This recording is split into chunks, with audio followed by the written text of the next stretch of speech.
BJP যখন আসে হিন্দুত্ব একটা জিনিস দেখায়, আমরা সকলেই জানি। যখন হিন্দুত্ব জিনিসটা যখন দেখাচ্ছে, তাহলে কেন আজকে হিন্দুদেরই নাম কাটা পড়লো? সুবিধা আমি বলবো না, যেহেতু আমি একটা মতুয়া পরিবারের মেয়ে, সেখানে আমি বলবো না যে আমাদের মতুয়াদের নাম বাদ গেছে আমার সুবিধা হবে। মতুয়া কার্ড নাকি মতুয়া কার্ড থাকলে নাগরিকত্ব পেয়ে যাবে, আমি জানি না কোন সরকারে এটা বলেছে। একটা ব্যক্তিগত মানুষ বা মন্ত্রী কখনো এটা বলতে পারে না। আমি এখন যতটুকু বুঝি, সাধারণ মানুষ এখন আগে থেকে অনেকই অ্যালার্ট। ভাওতাবাজিতে কখনোই মানুষ এখন পড়বে না। আমরা বাগদার মাটিতে আসছি, যখন আমি আমার বাগদায় নামছি, মাঠে যখন নামছি, তখন আমি কোনো রিলেশন দেখবো না। আমার যতটুকু আমার ক্ষমতার মধ্যে আমি ফাইট করব এবং জিতে আমি আসছি, এটা নিঃসন্দেহ।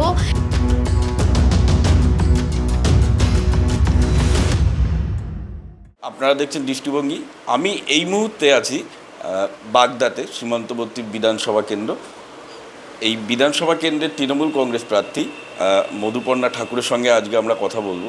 আপনারা সবাই জানেন যে গত উপনির্বাচনে এইখানটায় তৃণমূল কংগ্রেসের হয়ে প্রার্থী হয়েছিলেন মধুপর্ণা, এবং যেটা হচ্ছে মানে গুরুত্বপূর্ণ একটি বিষয়, যেটা আপনারা সবাই জানেন যে মধুপর্ণা ছিল হচ্ছে কনিষ্ঠতম বিধায়ক।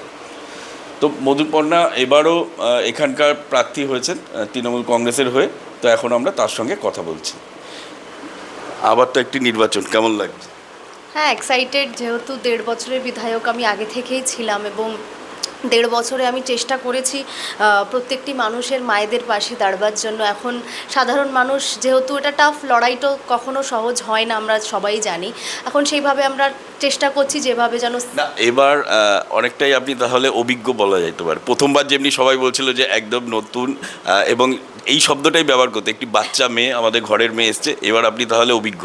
হ্যাঁ, অবশ্যই এক্সপিরিয়েন্স তো অনেক। মানে রাজনীতি এমন একটা জিনিস যেটা আমি 1.5 বছরে শিখেছি। প্রত্যেক দিন আমরা নতুন কিছু না কিছু শিখছি।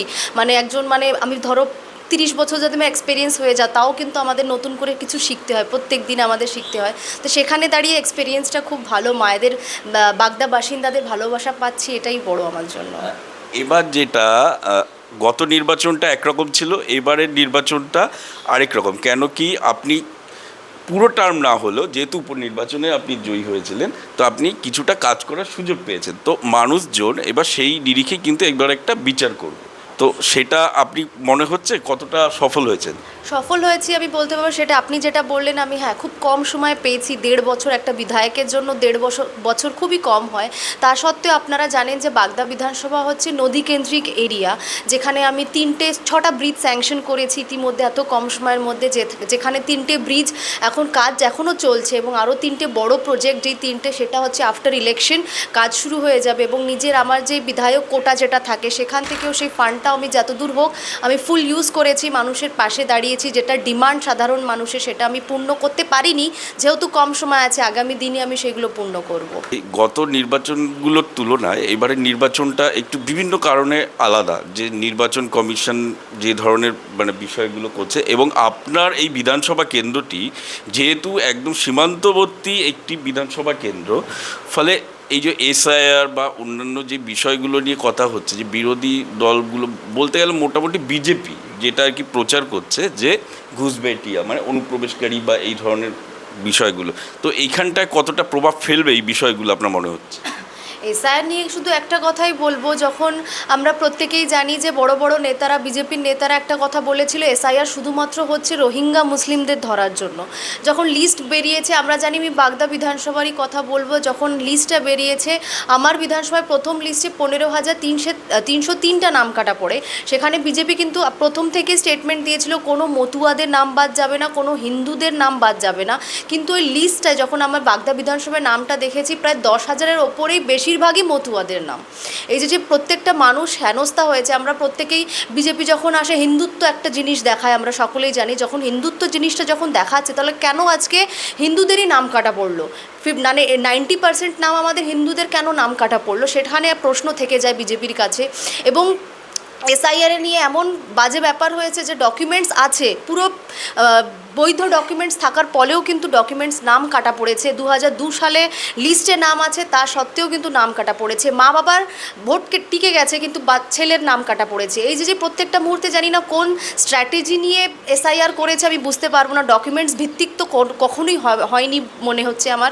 এবং এর জবাবটা মানুষ যেভাবে হেনস্থ হয়েছে, মতুয়ারা যেভাবে হেনস্থ হয়েছে, এর জবাব সাধারণ মানুষ 29শে এপ্রিলে দিয়ে দেবে। এই যে মতুয়াদের কথা যখন উঠলেন, যে আপনার পরিবার দিকে মতুয়ারা সবসময় তাকিয়ে থাকেন, এবং আপনার পরিবারেরই একজন হচ্ছে কেন্দ্রীয় মন্ত্রী, ছিলেন গুরুত্বপূর্ণ মন্ত্রী, ফলে তার দিকেও হচ্ছে অনেক দাবি দাবা নিয়ে হচ্ছে মতুয়ারা তাকিয়েছিলেন। এবং এবার যিনি হচ্ছে আপনার মূল প্রতিপক্ষ এই বিধানসভা কেন্দ্রে, তিনিও হচ্ছে আপনার নিকট আত্মীয়। তো এক্ষেত্রে আপনার মনে হয় না যে এই যে ঠাকুর বাড়ির কাছে যেই ধরনের এক্সপেকটেশন ছিল মতুয়াদের, দীর্ঘদিন ধরে যেই দাবি দাবাগুলো ছিল, সেটা নিয়ে হয়তো কোথাও যেন মানে আপনাদের মানে ঠাকুর বাড়ির তরফ থেকে যারা মানে বিভিন্ন পদে আছেন, দায়িত্বে আছেন, তারা সেই দায়িত্বগুলো ঠিক মতন পালন করতে পারেননি, বা তাদের কথাগুলো ঠিক মতন আরও উপর মহলে পৌঁছে দিতে পারেনি, বা এই যে এসআইআর যেটা হলো সেইটার সময় যেভাবে করে হচ্ছে দাঁড়ানো, সেই যখন কেন্দ্রীয় একজন মন্ত্রী, তিনি তাদের যন্ত্রণার বিষয়টাকে সেইভাবে করে তুলে ধরতে পারেননি। অবশ্যই, যেটা প্রথমেই বলি যে হ্যাঁ, পারিবারিক একটা, আমরা জানি যে পরিবার যেটা হয়েছে, একটা পরিবার থেকে দুটো প্রার্থী হয়েছে বিজেপি তৃণমূল। সেখানে দাঁড়িয়ে বলবো যে আমাদের যে রিলেশনটা আছে, সম্পর্কটা আছে, সেটা ঠাকুরবাড়ি অবধি আমি রাখবো, ওখানে বৌদি বা যা আছে সেই অবধি। কিন্তু যখন আমরা বাগদার মাটিতে আসছি, যখন আমি আমার বাগদায় নামছি, মাঠে যখন নামছি, তখন আমি কোনো রিলেশন দেখবো না। আমার যতটুকু আমার ক্ষমতার মধ্যে আমি ফাইট করব, এবং জিতে আমি আসছি, এটা নিঃসন্দেহ। এবং এসআইআর নিয়ে যেটা বলবো, হ্যাঁ, দাদা, আমার শান্তনু আমার দাদাই হয়, তো দাদা বলেছিল যে একটা মতুয়াদের নাম বাদ যাবে না। পরে যখন নাম বাদ গেছে, তখন উনি এটাও দিয়েছে যে আমাকে কেন বলছো, ইলেকশন কমিশনকে বলো, এটা আমরা তো নাম কাটিনি। কিন্তু তোমরাই তো এসআইআরটা তোমরাই করেছিলে, তোমরাই চাইছিলে যে মতুয়াদের নাম না বাদ যাক, মুসলিমদের ধরা হোক, রোহিঙ্গাদের ধরা হোক। কিন্তু এখন স্টেটমেন্টটা পাল্টে যাচ্ছে, আমি বুঝতে পারছি না, কোথাও না কোথাও একটা হতে পারে মিসকমিউনিকেশন হচ্ছে।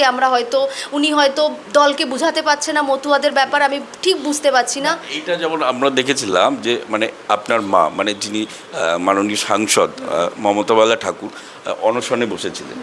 এবং পরে আরেকটা বিষয় যেটা দেখলাম, যে হচ্ছে এইখানটা আপনি যখন শান্তনু ঠাকুরের কথা বললেন, সিএর প্রসঙ্গ তুলছিল, এবং একটা অভিযোগ আসছে যে সিএর ফর্ম ফিল আপ করতে গিয়েও নাকি টাকা পয়সা নেওয়া হচ্ছিল। তো এই বিষয়টা কীভাবে দেখছেন? হ্যাঁ, মতুয়া কার্ড, নাকি মতুয়া কার্ড থাকলে নাগরিকত্ব পেয়ে যাবে। আমি জানি না কোন সরকারে এটা বলেছে। একটা ব্যক্তিগত মানুষ বা মন্ত্রী কখনো এটা বলতে পারে না। স্টেটমেন্ট আমি যতদূর 1.5 বছরে আমি বুঝেছি। যাই হোক, তার জন্য আমার মা, বলবো মাননীয় সংসদ আছে রাজ্যসভার, এবং হচ্ছে অল ইন্ডিয়া মতুয়া মহাসংঘের সংঘাধিপতি, সেখানে যথেষ্টভাবে আমরা চেষ্টা করেছি যে অনশনের মাধ্যমে আমরা কীভাবে মতুয়াদের বাঁচানো যায়। যেভাবে ভোট কাটা পড়েছে, আমাদের মতুয়াদের একটাই ডিমান্ড, সেটা হচ্ছে নিঃস্বার্থ নাগরিকত্ব, আমাদের কোনো স্বার্থ রাখা না হোক। যেহেতু আমরা ওপার বাংলা থেকে এসেছি, এমনও আছে যে হয়তো এখান থেকে 50 বছর আগে ডেলিভারি হতো, বাড়িতে মানুষ জন্ম নিত, তারা কোথার থেকে ডকুমেন্টস নিয়ে আসবে, বার্থ সার্টিফিকেট কোথায় নেবে? এখন তো নয়, এখন অনেক সচেতন হয়েছে, সব ডেলিভারি হসপিটালে হয়, গভর্নমেন্ট অনলাইনের মাধ্যমে ওটা বার্থ সার্টিফিকেট পাওয়া যায়। কিন্তু আগে তো বার্থ সার্টিফিকেট ছিল না। ডকুমেন্টস তো কথা বলবে, আমার মুখ দেখে তো আমাকে নাগরিকত্ব দেওয়া হবে না। ডকুমেন্টসই যদি না থাকে, সেজন্য আমাদের ডিমান্ড হচ্ছে নিঃস্বার্থ নাগরিকত্ব। না, এইটা তো ঠিকই, মানে মতুয়াদের মধ্যে তো এক বড় অংশের মানুষই হচ্ছে একটু নিম্নবর্গের, যারা যেটা আমরা জানি যে মানে এসসি সম্প্রদায়ের মানুষ অনেক বেশি, ফলে তাদের ক্ষেত্রে বিভিন্ন নিয়মকানুন মানা কতটা সম্ভব, এটাও একটা প্রবলেম বিভিন্ন জায়গাতে একটা উঠছে। তো এই সমস্যাগুলো যা যা ঘটলো এসআইআরকে কেন্দ্র করে, তাতে কি মনে হচ্ছে যে আপনি সুবিধাটা পাবেন নির্বাচনে? না, সুবিধা আমি বলবো না, যেহেতু আমিও একটা মতুয়া পরিবারের মেয়ে, সেখানে আমি বলবো না যে আমাদের মতুয়াদের নাম বাদ গেছে আমার সুবিধা হবে। আমি নিজে দুঃখিত, মানে যে সে যে কোনো দলেরই হোক, আমাকে তৃণমূল যারা করে, মতুয়ারা সব বিভিন্ন দল করতেই পারে, সেটা ব্যক্তিগত ব্যাপার। সেটা বিজেপিরও যদি নাম, মতুয়াদের নাম কাটা পড়েছে, হয়তো কংগ্রেস, সিপিএম, তৃণমূল বর্গ, সেখানে আমি বলবো না যে আমার প্রফিট হবে। সেটা আমি প্রত্যেকটা মানুষের পাশে আমি চেষ্টা করব কীভাবে দাঁড়বার জন্য। আমি প্রত্যেকটা মানুষের জন্য খুবই দুঃখিত যে এত বছর আমি তো ডোর টু ডোর করছি, মতুয়াদের প্রচুর বাড়িতে গেছি, আমি আশীর্বাদ নিতে গেছি, সেখানে মায়েদের চোখের জল যে মা আমি 20 বছর 30 বছর ধরে আমি ভোট দিচ্ছি, এখন আমার ভোটটা কাটা পড়েছে, আমি কি করব। এই যে যেই প্রশ্নগুলো আমাদেরকে দেখতে হচ্ছে, মানুষের চোখের জল আমাদের দেখতে হচ্ছে, সেখানে দাঁড়িয়ে আমি কনফিডেন্ট যে এবার মতুয়ারা বিজেপিকে কখনো ফিরিয়ে দেখবে না। এসআইআর নিয়ে যেভাবে লাইনে দাঁড় করিয়েছে, প্রত্যেকটি বার লাইনে দাঁড় করায়, এই রোদ্রে কষ্ট করে কত দূর দূরান্ত থেকে মানুষরা আসে, এর জবাবটা সাধারণ মানুষ 29শে এপ্রিল ভোটের মাধ্যমে দিয়ে দেবে। এই তো দিন তো চলেই এলো প্রায়। মোটামুটি এখনও পর্যন্ত যা সাড়া পাওয়া যাচ্ছে তাতে দেখা যাচ্ছে যে বিজেপি একটা কথা বলছে যে এইবারে নির্বাচনটা হয়ে যাক, তারপরে মতুয়াদের সমস্যার সমাধান হবে। আপনি কি মনে করেন যে এটা কি আদৌ সম্ভব, নাকি মতুয়াদের হচ্ছে আলটিমেটলি যেটা হচ্ছে যে বি গ্রেডের মানে বা সি গ্রেডের মানে নাগরিকের দিকে আর কি ঠেলে দেওয়ার একটা মানে কৌশল নেওয়া হচ্ছে? এটা সম্পূর্ণ, আমি এখন যতটুকু বুঝি সাধারণ মানুষ এখন আগে থেকে অনেকই অ্যালার্ট, ভাওতাবাজিতে কখনোই মানুষ এখন পড়বে না। আমি স্পেশালি বাগদা নিয়েই বলছি, যেহেতু আমি বাগদার বিধায়ক ছিলাম। বাগদার মানুষরা অতি সরল, খুব ভালো মানুষ, এখানে এরা খুব বোঝে, শিক্ষিত মানুষ এখানে উপস্থিত আছে। তাই এই বিজেপি কি বললো না বললো, এই ভাওতাবাজিতে এবার আর মানে বাগদা বিধানসভা মানুষরা মতুয়ারা এবার আর পড়বে না। এবার শুধু মানে বলছি না, খেলা হবে, সোজা কথা খেলা হবে। 4 মেতে আপনারা সকলেই জেনে যাবেন যে রেজাল্ট কি হবে। এতক্ষণ আমরা কথা বলছিলাম মধুপর্ণার সঙ্গে। মধুপর্ণার লাস্টে যেটা বললেন যে এসআইআর নিয়ে যেটা বললেন যে সত্যি তিনি ব্যথিত যে এত সংখ্যক মতুয়ার মানুষের নাম বাদ গেছে এবং তারা এখনও পর্যন্ত সত্যি তাদের কিছু করতে পারেনি, চেষ্টা করেছেন কিন্তু কিছু করে উঠতে পারেননি। এত মানুষ যে ভোট দিতে পারবেন না এটা তাকে আর কি যন্ত্রণা দেয়।